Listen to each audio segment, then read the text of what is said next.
Hi friends, share বাজার রহস্য চ্যানেলে আপনাদের স্বাগত। আশা করি আপনারা ভালো আছেন এবং সুস্থ আছেন। ফ্রেন্ডস, আজকে নিফটি প্রায় 208 পয়েন্টের নিচে, অর্থাৎ 24,139 পয়েন্টে ক্লোজিং দিয়েছে। ব্যাংক নিফটি 746 পয়েন্ট নিচে 746 পয়েন্ট 49,832 ক্লোজিং দিয়েছে।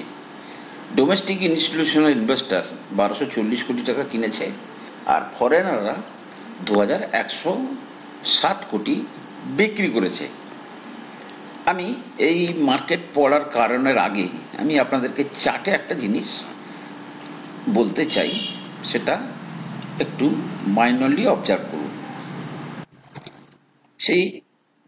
এটা হচ্ছে আমাদের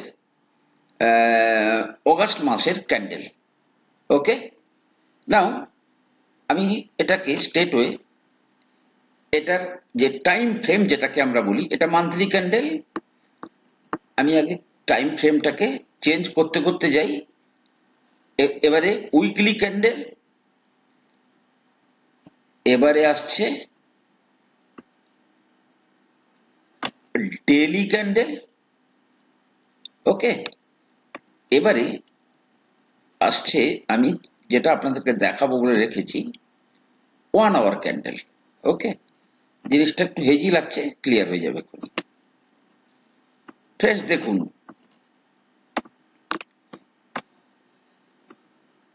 ওকে, আমি যদি ধরুন একটা দিনে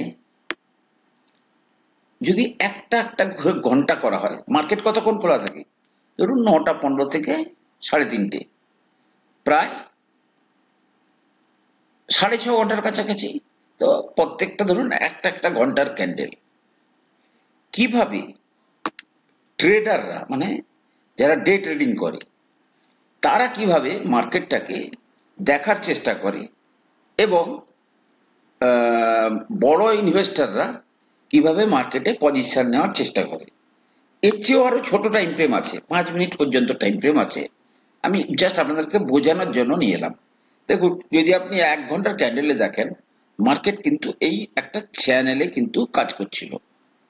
এই যে ব্লকটা দেখাচ্ছি প্যারালাল চ্যানেল, এর মধ্যে ছিল। আজকে কিন্তু 1 ঘন্টার ক্যান্ডেলে দেখা যাচ্ছে, 1 ঘন্টার ক্যান্ডেলে সে নিচে ক্লোজিংও দিয়েছে এবং একদম লোয়ার লেভেলে ক্লোজিং দিয়েছে। ওকে, তাহলে যখনই এই চ্যানেলের বাইরে ক্লোজিং দেয়, তখন ইন জেনারেলি ধরা হয় মার্কেট দুর্বল হয়ে গেল। নেক্সট আমি চলে যাচ্ছি ওয়ান ডেতে, একদম আরো বড় টাইম ফ্রেমে। ওয়ান আওয়ার থেকে আমি কোথায় চলে গেলাম? ওয়ান ডে ক্যান্ডেলে। আচ্ছা, এবার যদি আপনি ওয়ান ডে ক্যান্ডেল গুলো দেখেন, তাহলে দেখবেন ওয়ান ডে ক্যান্ডেল গুলো দেখুন,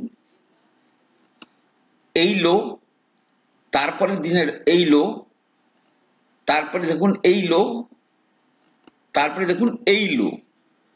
ঠিক আছে, এগুলো সব ইনসাইড ক্যান্ডেল। এবারে অর্থাৎ মার্কেট কিন্তু তার লো কিন্তু উপরের দিকে যাচ্ছে, হায়ার লো করছে, মিনস মার্কেট একটা ট্রেন্ডে যাচ্ছে উপরে যাওয়ার জন্য। ক্লিয়ার? কিন্তু আজকে যদি দেখেন, এই যে লোয়ের যে প্রবণতা, এই যে লো করার প্রবণতা, আজকে কিন্তু তার কি হলো? তার ভেঙে গেল ডে ক্যান্ডেলে। এই যে হায়ার লো করার প্রবণতা, সেটা কিন্তু ভেঙে গেল, মিনস মার্কেট কিন্তু এখন বিয়ার গ্রিপে চলে আসার সম্ভাবনা প্রবল। এবারে এক্ষেত্রে মার্কেটের যে সমস্ত পণ্ডিতরা আছে, তারা দুটো জিনিস বলে। এক হচ্ছে এই যে 24,000, যেটা রাউন্ড ফিগারে হয়, 24,000-এর কাছে সাপোর্ট।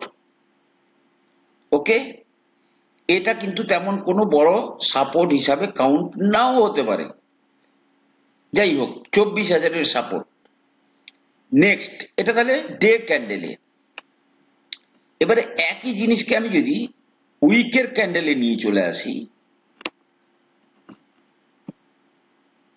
দেখুন, এবারে দেখুন উইকের ক্যান্ডেল। তাহলে অগাস্ট মাসে কটা উইক হয়েছে? অগাস্ট মাসে ধরুন this is I think third week running mostly. আচ্ছা, তাহলে this is the first week, this is second week. এবারে এটা ইনসাইডও ক্যান্ডেল হতে পারে, এটা কিন্তু 5 উইক মান্থ, অগাস্ট মান্থ হচ্ছে 5 উইক মান্থ। এবারে দেখুন এই যে উইকের ক্যান্ডেল মাত্র দুদিন ট্রেডিং হয়েছে, হতে পারে এই যে লো, এই ক্যান্ডেলের লো ভেঙে যেতে পারে, বা এমন একটা জায়গায় ক্লোজিং দেবে পরের সপ্তাহে গিয়ে এটা ভেঙে গেলেও যেতে পারে, অল আর প্রবাবিলিটি। এবারে এবারে উইকের ক্যান্ডেল বুঝতে পারলেন। নেক্সট হচ্ছে মান্থলি ক্যান্ডেল। এবার যদি আমি মান্থলি ক্যান্ডেলে যাই, ফ্রেন্ডস একটা জিনিস অত্যন্ত মাইনরলি বোঝার চেষ্টা করবেন। দেখুন ফ্রেন্ডস, আজকে যদি দেখেন 1 মাস, 2 মাস, 3 মাস, 4 মাস, 5 মাস, 6 মাস, 7 মাস, 8 মাস, 9 মাস, তাহলে 9-10 মাস আমরা র্যালি দেখেছি। 10 মাস কিন্তু এবারে দেখুন, যদি আজকে কোনো কারণে, এবারে দেখুন কয়েকটা জায়গাতে দেখুন মার্কেট কিভাবে বিহেভ করে। 1, 2, 3 চতুর্থ মাসে গিয়ে সে স্টেবল হচ্ছে। 1, 2, 3 পরপর 3 মাস কারেকশন দিয়েছে। এখানে যদি দেখেন 1, 2, 3, 4, 5, 6, 7, 8, 7-8 মাস কিন্তু সে একটাই লেভেলে ঘুরঘুর করছিল। আমি যে সাইকোলজিটা আপনাদের হওয়া উচিত সেটা বোঝাতে চেয়েছি, যে মার্কেট যদি 2-3 মাসের কারেকশন দেয়, যে 10 মাস ধরে উঠেছে সে এই জায়গা থেকে উঠেছে, আপনি যদি আরেকটু নিচে আসেন সে এই জায়গা থেকে উঠেছে, তাহলে সে 2-3-4 মাসের কারেকশন দিয়ে সে যদি 20% পড়তেও চেষ্টা করে, 15% পড়তেও চেষ্টা করে, সেটাকে নিয়ে আমাদের ওরি হওয়া চলবে না।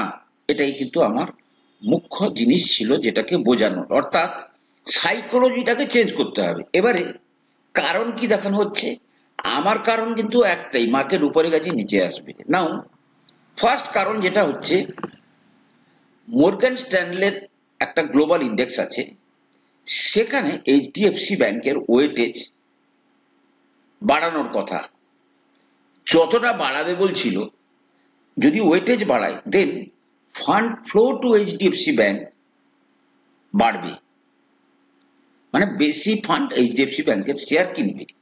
কিন্তু তারা বলছে আমরা যেটা বাড়াবো দুটো ভাগে বাড়াবো, অর্থাৎ এইচডিএফসি ব্যাংকে ফান্ড ফ্লোটা কিছুটা কমবে।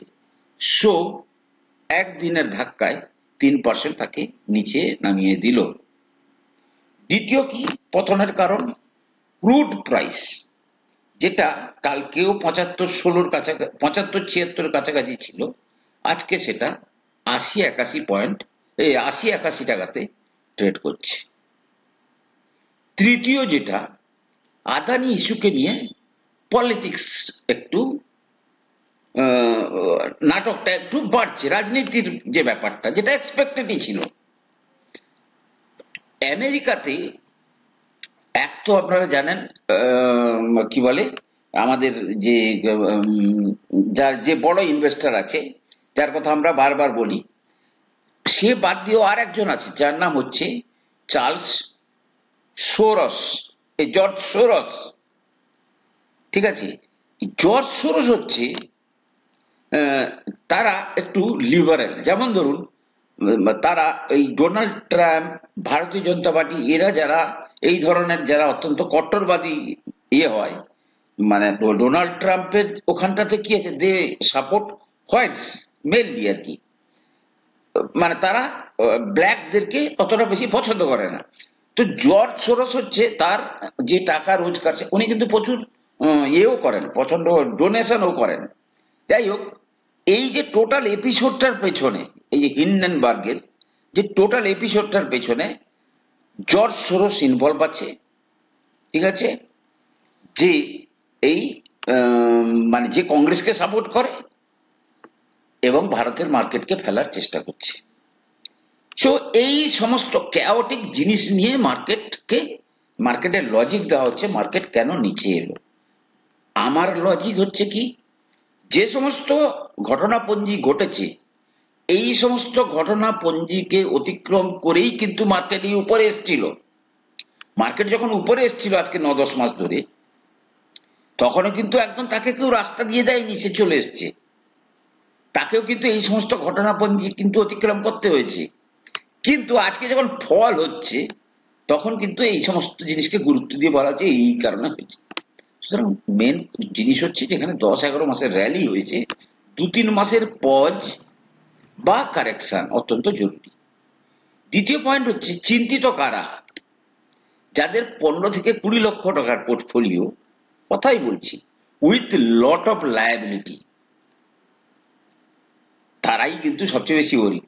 আদারওয়াইজ যার 100 কোটি টাকার পোর্টফোলিও কি 10 কোটি টাকার পোর্টফোলিও, যার এই মার্কেটটা হচ্ছে ইনভেস্টমেন্টের জায়গা কিন্তু খাওয়া পড়া বা অন্যান্য ফেসিলিটির কোনো অভাব নেই, তারা কিন্তু ওরিট না।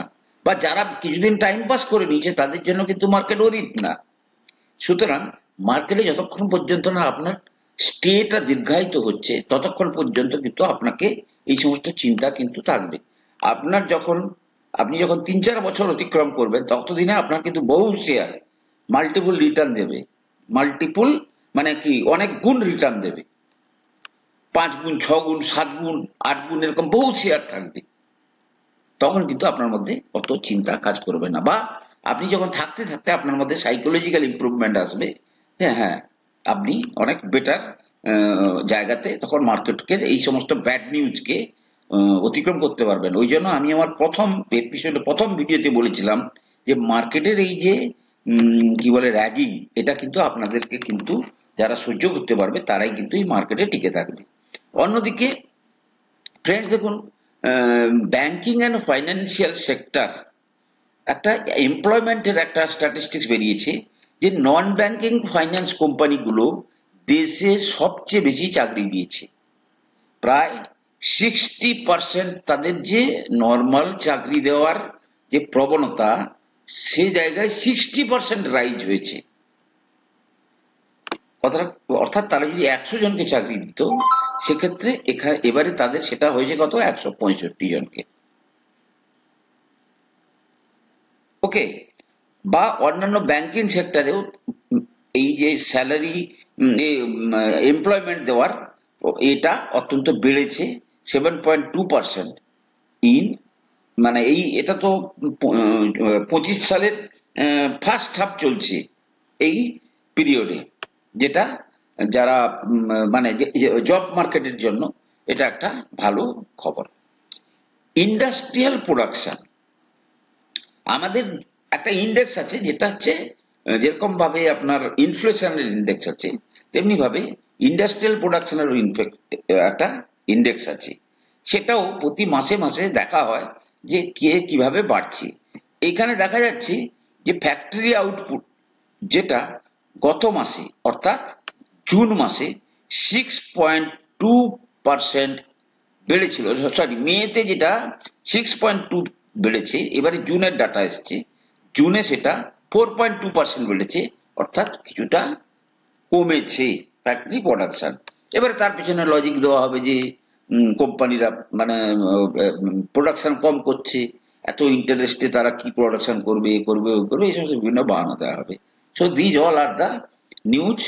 আচ্ছা, এবারে আজকের জন্য যে শেয়ার, এটা কিন্তু অন রিকোয়েস্টে, বা আমি এই শেয়ারটার পেছনে যে যে লজিক আপনাদেরকে সেটা বোঝানোর চেষ্টা করবো। ফার্স্ট, আরতি ইন্ডাস্ট্রিজ কোম্পানিটা করে কি, কোম্পানিটা হচ্ছে বেসিক্যালি একটা কেমিক্যাল, এবং দেখুন flagship company of the Aarti group, manufacturing organic and inorganic chemicals at its major facilities in Vapi, Jhagadia, Dahej and Kutch, mainly গুজরাটের এই সমস্ত। তাহলে এটা একটা কেমিক্যাল কোম্পানি।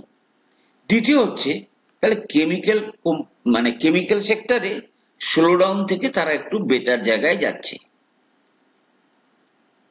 ওকে, তৃতীয় পয়েন্ট হচ্ছে আপনি যদি দেখেন এবার আমরা চলে যাচ্ছি কত, আচ্ছা 22,510 কোটি টাকার কোম্পানি, পি 46.5। ওকে, এবারে আমি কোয়ার্টারে যাব।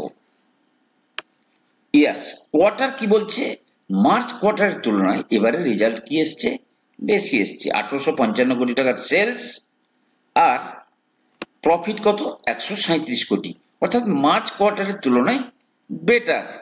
আবার যদি আপনি জুন কোয়ার্টারে দেখেন, গত বছরের জুনে কত টাকা সেলস এসেছিল, 1414, প্রফিট সেলস কত এবারে, 1855 কোটি। গত জুনে 70 কোটির প্রফিট, এবারে 137 কোটি প্রফিট। গুড, প্রফিট বেড়েছে, ঠিক আছে, সেলসও বেড়েছে। বাট আপনি যদি 23 সালের রেজাল্ট দেখেন বা তার আগের রেজাল্ট দেখেন, তাদের তুলনায় কিন্তু এখনো সেই জায়গায় পৌঁছতে পারেনি। এবারে অন্য একটা জায়গায় দেখুন, নেক্সট। এবারে আমি এখানে চলে এলাম, কোথায়, চার্টে। This is HDFC Aarti Industries এর চার্ট। এবারে দেখুন, এবারে আর্নিং এবং পির সঙ্গে কম্পারিজন। দেখুন, শেয়ার এই জায়গায় চলে গেছে, শেয়ার কোথায় চলে এসছে, সরি এটা হচ্ছে, হ্যাঁ এখানে ধরুন শেয়ার চলে এসছে, মানে আমি যদি এতে চলে যাই, নর্মাল প্রাইসে যদি চলে যাই, তাহলে দেখবেন কত, এখানে ধরুন শেয়ার প্রাইস কত হয়ে গেছে, 1007। সেটা আমি পি তে যখন যাচ্ছেন আপনি ওইভাবেই কিন্তু জিনিসটা ভাববেন। ওকে, তখন কিন্তু তার রোজ আর্নিং কত ছিল, ইপিএস কত ছিল এই জায়গায়, কিন্তু এর পরে তার পিটা কমলো কিভাবে না, ইপিএসটা বেড়ে যাওয়ার জন্য শেয়ার প্রাইস কিন্তু কমেনি। আপনি যদি চার্টে যান, আপনি যদি আরতি ইন্ডাস্ট্রিজের চার্টে যান, তাহলে দেখুন আরতি ইন্ডাস্ট্রিজ, ওকে, তাহলে আরতি ইন্ডাস্ট্রিজের যদি আপনি, এটা কবেকার কথা হচ্ছে, আমরা এই পিরিয়ডের কথা বলছি আমরা, ওকে এই পিরিয়ডের কথা বলছি, এই পিরিয়ডের কথা বলছি। তাতে কি হয়েছে, আর্নিং বেড়েছে, আর্নিং বেড়েছে, কিন্তু আর্নিং বেড়েছে, এই দেখুন এই পিরিয়ডটা আর্নিং বেড়েছে, কবে আর্নিং বেড়েছে, 22, দেখুন 22 22 22, পুরো 22-এ আর্নিং বেড়েছে, 22-এ কিন্তু সে শেয়ার প্রাইসকে এখানে নিয়ে চলে এসছে। এবারে দেখুন, এইটা তার রেজাল্ট খারাপের পিরিয়ড, ইপিএস কমে গেছে, শেয়ার প্রাইস নিচে চলে এসছে, কতদূর এসছে, প্রায় যদি আপনি লো দেখেন 440-40-এর কাছাকাছি চলে এসছে শেয়ার প্রাইস। এবারে দেখুন 1 2 3 4 5 6 মাসে শেয়ার প্রাইস কি করেছে, অলমোস্ট আপনি যদি দেখেন 440 থেকে কোথায় নিয়ে চলে এসছে, প্রায় 770, মানে 75% বেড়ে গেছে, শেয়ার প্রাইস 75% বেড়ে গেছে। কিন্তু শেয়ার প্রাইস বেড়ে গেছে, শেয়ার প্রাইস বেড়ে গেছে মানে কি, তখন কিন্তু ফান্ডামেন্টাল চেঞ্জ হয়নি। ফান্ডামেন্টাল চেঞ্জ কবে হলো,